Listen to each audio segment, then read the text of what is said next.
cheiro de perfume bom, tu tá legal. Bom dia, Uxal! Seja bem-vindo para mais uma videoaula. E você já respirou hoje? Claro que sim, né? Até porque se você não tivesse respirado, seu bulbo teria te lembrado. Por quê? Porque os níveis de CO2 no seu organismo estariam altos, que fariam com que o pH do seu sangue caísse, ficando ácido, e isso ativaria o seu bulbo. Então, consequentemente, você já respirou hoje. Mas por que tudo isso? Porque o tema da nossa videoaula de hoje é sistema respiratório. E quem vai apresentar ele pra gente, vocês já conhecem, são os nossos queridíssimos parceiros. Fisioterapeutas, o Wallace João, a enfermeira Márcia e a nossa querida médica Joyce Nascimento. E para começar, vamos saber um pouquinho de cada órgão que compõe esse sistema, juntamente com nossos fisioterapeutas. Bom dia, Uxal. Bom dia, Paulinha. Bom dia você aí de casa. Bom, a gente vai falar um pouquinho aqui agora sobre a estrutura e as funções básicas desse sistema respiratório, certo? A primeira coisa que a gente precisa saber é que o sistema respiratório ele age em conjunto com o sistema circulatório, onde o sangue leva o oxigênio proveniente da respiração para todo o nosso corpo. Você sabia que nós respiramos de 10 a 20 vezes por minuto? Agora eu vou chamar o João Matheus, que vai falar um pouquinho sobre essas estruturas e depois eu volto para falar um pouquinho sobre como funciona essa mecânica da respiração, beleza? Bom dia, Uxal. Vou dar continuidade a falar do sistema respiratório. O sistema respiratório age automaticamente no nosso organismo. Ele é constituído por fossa nasal, que constitui o segmento inicial da árvore respiratória. As coanas fazem a comunicação nasal com a faringe. A faringe, localizada atrás das coanas, desce em direção ao pescoço, na frente da coluna cervical. A laringe, conduto cartilaginoso, situado na parte anterior do pescoço, que faz parte do sistema respiratório e digestório. São a cartilagem tireoide, pomo de Adão, cricoide e epigloide. A cartilagem cricoide localiza-se logo abaixo da cartilagem tireoide e antecede a traqueia. A epiglote se fixa no osso hioide e na cartilagem tireoide. A epiglote é uma espécie de porta para o pulmão, onde apenas o ar ou substâncias gasosas entram e saem dele. Já substâncias líquidas e sólidas não entram no pulmão, pois a epiglote fecha-se e se dirige-se ao esôfago. A traqueia, tubo cilíndrico que possui 12 centímetros e tem continuação da laringe, é bifurcado inferiormente para construir os brônquios. Possui 15 a 20 anéis cartilaginosos, fechados completamente na parte posterior da estrutura rígida. Aí logo após vem os brônquios. O brônquio principal direito é mais vertical, curto e largo que o esquerdo. Os brônquios principais entram nos pulmões através dos hilos pulmonar. Após dividem-se brônquios lombares, depois segmentares e por último pelos bronquíolos. Os bronquíolos são divididos direito e esquerdo, brônquio de primeira ordem, brônquio de segunda ordem e brônquio de terceira ordem. Os bronquíolos ramificam-se em dutos alveolares e alvéolos. Os bronquíolos continuam a se ramificar e dão origem a minúsculos tubos denominados ductos alveolares. Estes ductos terminam em estrutura microscópica com forma de uva chamados alvéolos. Fala galerinha, olha eu aqui de novo. Então, para que serve toda essa estrutura que o João acabou de apresentar pra gente? Para que esse ar que vai entrar lá no nariz chegue limpo e pronto até os alvéolos, para que seja feita a troca gasosa. E como é feita essa passagem de ar por todo esse sistema? Então, o ar que entra pelo nosso nariz, ele passa pelas vibriças. O que são essas vibriças? As vibriças são esses pelinhos que tem no nariz, que fazem a filtragem do ar que vai chegar aos alvéolos, certo? Após a passagem por essas vibriças, tem a nossa cavidade nasal que fica mais ou menos aqui, ó. Então, essa cavidade é uma estrutura óssea composta por várias conchas, e essas conchas vão fazer o aquecimento desse ar. Após a passagem pelas cavidades nasais, vai chegar a faringe, e a faringe ela é dividida de 3 partes. A parte nasal, que é a nasofaringe, a parte oral, que é a orofaringe, e a laringofaringe, que é essa partezinha mais abaixo, certo?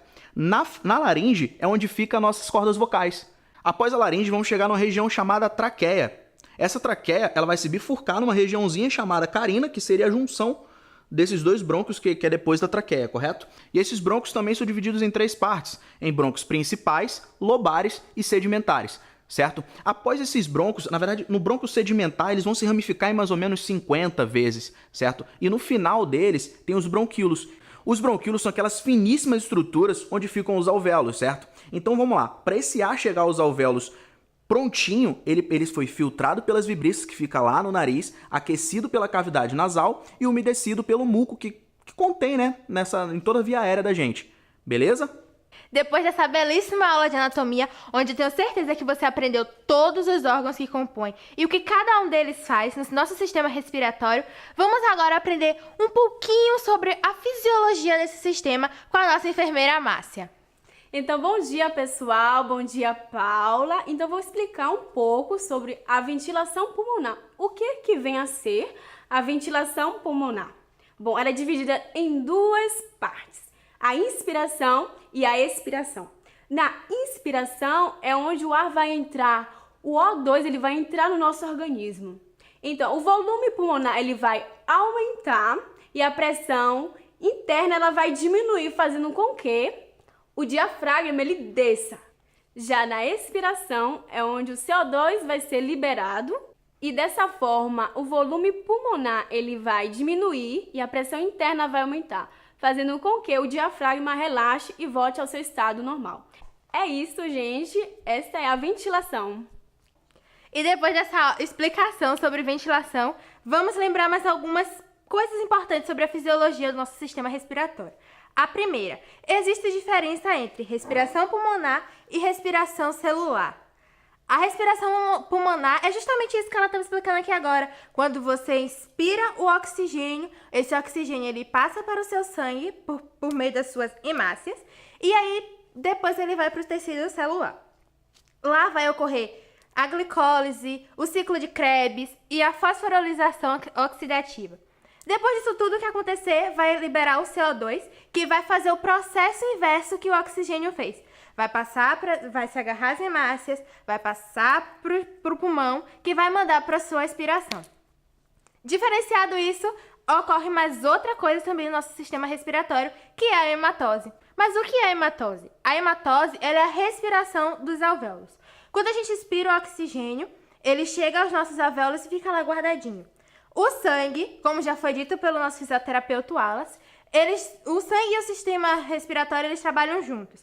Então, quando esse sangue ele sai do coração, rico em CO2, e chega nos alvéolos pulmonares através dos capilares, vai ocorrer uma difusão simples por parte das paredes, tanto dos alvéolos quanto dos capilares. E aí o oxigênio que ele estava guardado dentro dos alvéolos vai passar para a corrente sanguínea e o CO2 que estava na corrente sanguínea vai passar para os alvéolos.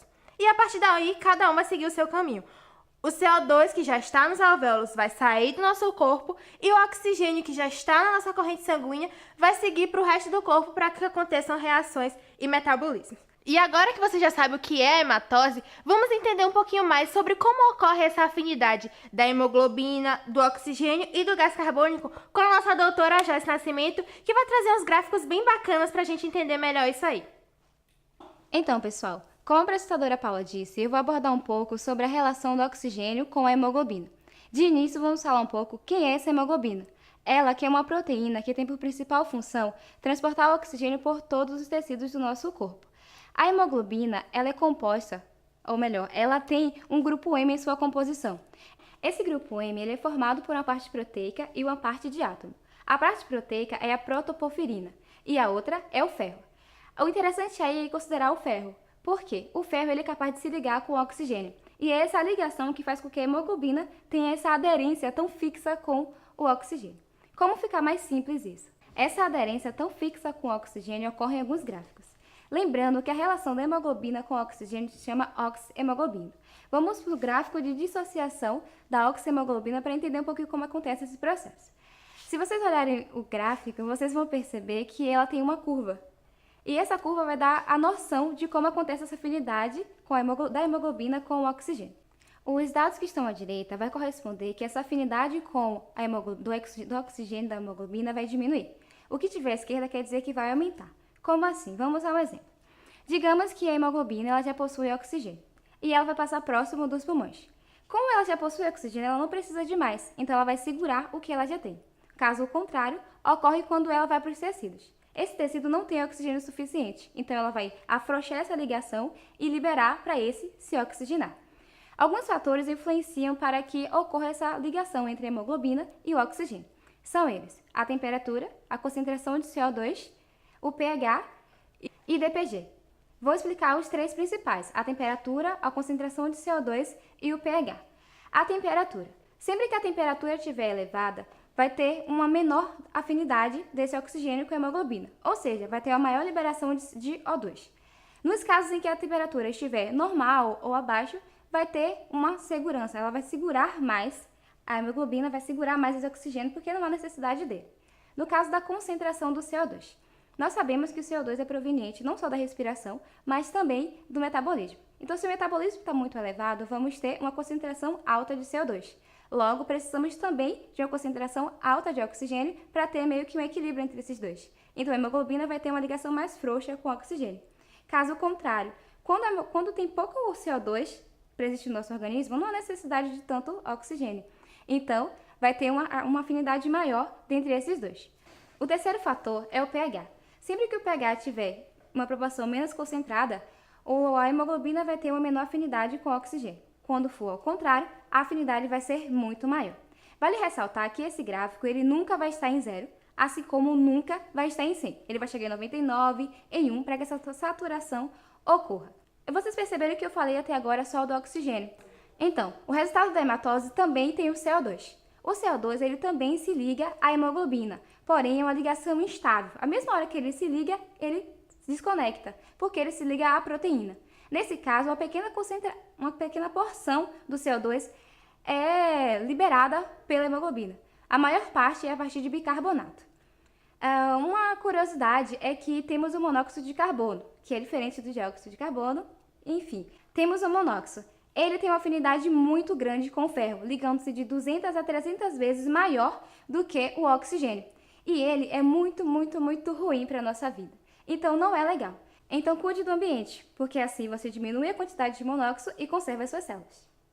E agora que você já sabe como o seu sistema respiratório funciona e do que ele é composto, vamos aprender um pouquinho sobre 3 patologias que acometem esse sistema. E para isso nós temos aqui a nossa médica patologista Maria Clara, que vai explicar um pouquinho mais pra gente sobre essas 3 patologias. O estúdio é todo seu, fica à vontade. Bom, então hoje a gente vai falar sobre 3 patologias que acometem as pessoas mais comumente ao redor do mundo. São elas, a bronquite, a asma e o câncer de pulmão. Bronquite crônica é uma inflamação que se instala quando os minúsculos cílios que revestem o interior dos brônquios param de eliminar o muco das vias respiratórias. Esse acúmulo de secreção faz com que fiquem permanentemente inflamados e contraídos. A bronquite crônica se desenvolve depois de 20 ou 30 anos de exposição a fatores irritantes como tabaco e poluição. Seus sintomas são tosse com muco, ronco ou chiado no peito, febre e calafrios e desconforto no peito. Diferente da bronquite, a asma ataca todas as vias respiratórias. É uma inflamação das vias aéreas que leva à diminuição ou obstrução do fluxo de ar. Está ligada a fatores genéticos e ambientais. Geralmente se manifesta por meio de crises de falta de ar. E o interessante é que é a terceira maior causa de internamentos no SUS. Seus sintomas são tosse crônica, seca, geralmente durante atividade física ou esforço físico, e à noite. Falta de ar, respiração rápida, infecções respiratórias frequentes, ansiedade e irritação na garganta. O câncer de pulmão é um tumor que se caracteriza pela quebra dos mecanismos naturais dos pulmões. Sua incidência vem aumentando 2% ao ano. É um dos tumores malignos mais comuns. Seu principal fator de risco é o tabagismo. Seus sintomas são tosse seca e persistente, dificuldade para respirar, sangue nas secreções nasais e rouquidão. Bom, gente, chegamos ao final de mais uma videoaula. Assim, esperamos que o conteúdo tenha ficado muito claro e de uma forma dinâmica para você e que te ajude de alguma forma. Na oportunidade, nós queremos agradecer A Estúdio de Vídeo da UXA, obrigada! Ao nosso editor Wesley, Ao professor Márcio de Fisiologia. A professora Cíntia de Anatomia. E a você aí de casa. E não se esqueça de praticar o cucocô. Curta, comenta e compartilha. Ah, e deixa aqui nos comentários alguma dica para uma próxima videoaula. Abraço, galera!